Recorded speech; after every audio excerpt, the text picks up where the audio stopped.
नमस्कार मंडळी, माझ्या व्हिडिओमध्ये तुमचं स्वागत. जे दिंडीला मी गेले होते त्याच्यात काय काय अनुभव आला तर तो मी तुम्हाला या ठिकाणी थोडक्यात सांगणार आहे. खरोखरच माझं भाग्य मी समजते की पंढरपूर मध्ये सुद्धा आम्ही जेव्हा वारीला गेलो होतो आषाढी, तर तेव्हा सुद्धा तिथे गजानन महाराजांच्या पालखीचं खूप चांगल्या प्रकारे आमचं दर्शन त्या ठिकाणी झालं. आणि खूप दिंडी सोहळा सुद्धा आम्हाला पाहायला भेटला त्या ठिकाणी. रिंगण सोहळा म्हणजे ज्यावेळेस दिंडी त्या ठिकाणी पोहोचते तर ज्या प्रदक्षिणा ज्या मंदिराला घालणं सुरू होत्या त्या ठिकाणी त्यांच्या फुगड्या असतील, अभंग, तर असा खूप गजर आपल्या गजानन महाराजांच्या त्या ठिकाणी पालखीचा सुरू होता. आणि त्याच्यासुद्धा आमचं त्या ठिकाणी असं चांगल्या प्रकारे दर्शन झालं. नंतर आता जेव्हा दिंडी ही परतली तर मेखर येथे सुद्धा दिंडी शिवाजी हायस्कूलमध्ये मुक्कामी होती, त्यावेळेस पण त्या ठिकाणी चांगलं दर्शन झालं. आणि तेथून माझी जाऊ आणि ननंदबाई, आमच्या ताई मोठ्या आणि माझी मोठी बहीण, तर यांच्यासोबत सुद्धा आम्ही मेखर ते नायगावपर्यंत दिंडीत पायी येण्याचं भाग्य माझं त्या ठिकाणी जुळून आलं. आणि तिथे सुद्धा खूप अनुभव या दिंडीचा पाहायला भेटला. तर अगदी शिस्तशीर अशी दिंडी ही गजानन महाराजाची पालखी, अशी खूप व्यवस्था या ठिकाणी दिंडीत घेतल्या जाते. इथे सेवाधारी जर असतील तर अत्यंत व्यवस्था दिंडीची घेत होते आणि आरोग्याची सुद्धा काळजी त्या ठिकाणी घेतल्या जात होती. आणि वारकऱ्यांची फराळाची व्यवस्था, पाण्याची, पुन्हा मोफत जी सेवा त्या ठिकाणी सुरू होती. आपल्या चपला बुटं जर त्या ठिकाणी तुटले असतील तर नक्कीच ही जी सेवा, तर इथे बघायला. आणि माझी जाऊ आणि आहेत माझ्या ननंदबाई, तर आम्ही सर्वजण असं पायी दिंडीत गेलो तर खूप आनंद त्या ठिकाणी झाला होता. आणि खूपच असं छान वातावरण दिंडीचं आहे. आणि घरचं कोणत्याही प्रकारचं माणसाला आठवण सुद्धा येत नाही. आणि खरोखरच आपण सुद्धा दिंडीत, पायी दिंडीत नक्कीच गेलं पाहिजे. तशी तर आपण वारी ही शेगावला नेहमीच करत असतो. तर ही जी वारीला जेव्हा आपण जातो तर तेव्हा खरंच ज्या ठिकाणी आपल्याला देवाचं नामस्मरण शिवाय दुसरं काहीच त्या ठिकाणी नसतं. आणि माऊली या शब्दाचा खूप उच्चार दिंडीत होत असतो. आणि हे बघा, इथे गजानन महाराजांचा पालखी सोहळा हा नायगावात इतकी व्यवस्था त्या ठिकाणी केली होती तर खूप भाविक भक्तसुद्धा तिथे आले होते. तर जेव्हा तिथे दिंडी पोहोचते तर चांगल्या प्रकारे त्या ठिकाणी स्वागत करण्यात आलं. आणि जो महाप्रसाद असतो तर त्याची सुद्धा व्यवस्था तिथे केली होती.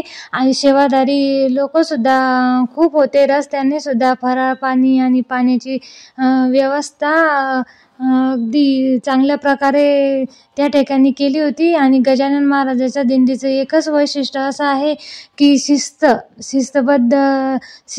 पद्धतीनेच त्या ठिकाणी दर्शन सुद्धा रांगेत लागून भाविक भक्तांचं दर्शन त्या ठिकाणी केलं जात होतं. आणि बारीची सुद्धा व्यवस्था तिथे करण्यात आली होती. तर खूप चांगल्या प्रकारे या ठिकाणी गजानन महाराजांची व्यवस्था त्या ठिकाणी केली गेली. नंतर हे बघा, आम्ही शेगावला सुद्धा येण्याचा या ठिकाणी बघा कसा योगायोग आला. तर घरच्या आई बाबा सोबत इकडे खामगाव ते शेगावपर्यंत सुद्धा पायी दिंडीत येण्याचं, माझा खामगाव ते शेगाव येण्याचा सुद्धा योगायोग या ठिकाणी आला. आणि लाखो भाविक भक्त या ठिकाणी पायी वारीत आले होते. तर हे बघा, आमच्या गावचे सुद्धा काही माऊली लोक या ठिकाणी आहे. आणि जवळजवळ 100 ते 125 लोक आमच्या गावचे सुद्धा खामगाव ते शेगाव पायी वारीत आले होते. तर हे बघा, लाखोच्या संख्येनं या ठिकाणी जे लोक आहेत तर हे दिंडी सहभागी झाले होते. तर इतक्या लोकांची सुद्धा चांगल्या प्रकारे व्यवस्था या ठिकाणी केल्या गेली होती. जागोजागी चहा पाण्याची व्यवस्था, फराळाची, नाश्ता आणि पाणी, अशी खूप व्यवस्था या ठिकाणी केली होती. माऊलीचं गजानन महाराजांचं दर्शन सुद्धा खूप छान प्रकारे झालं. आणि ते बघा, आता दिंडी शेगावाकडे चालली आहे. तर खूप जी पोलीस व्यवस्थासुद्धा भरपूरच चांगल्या प्रकारे या ठिकाणी केली होती आणि त्यामुळे वारकऱ्यांना कोणत्याही प्रकारचा त्रास होणार नाही याची काळजी या ठिकाणी घेतल्या जात होती. तर खूपच या दिंडीत गेल्यानंतर आपल्याला जे खरोखर जे गजानन महाराज आहेत ते आपल्यासोबतच या ठिकाणी आहेत, तर याची खात्री आपल्याला वाटते.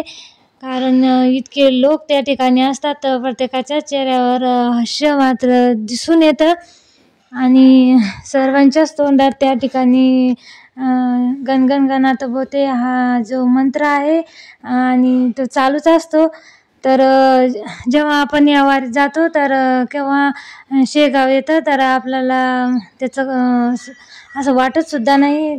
कारण की जो खरंच शक्ती जी आहे तर अजूनसुद्धा देवाची शक्ती या ठिकाणी जागृत होत असते.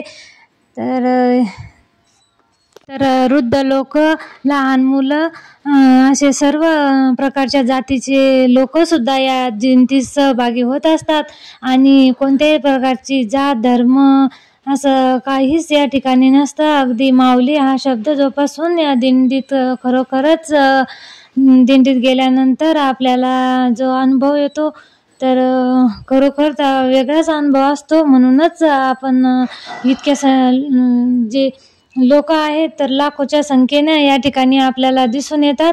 तर खरोखरच खूप चांगल्या प्रकारे व्यवस्था या दिंडीत केल्या जाते आणि घरच्या कोणत्याही प्रकारचा मोह लोभ असेल तर हा सोडून आपल्याला त्या ठिकाणी दिंडीत फक्त देवाचं नामस्मरण करायचं असतं. तर असा आजचा माझा व्हिडिओ आहे. कसा वाटला हा जो व्हिडिओ आहे तर आपल्याला शेवटपर्यंत पाहायचा आहे. प्लीज लाईक शेअर सबस्क्राईब करायला विसरू नका. जय गजानन. धन्यवाद.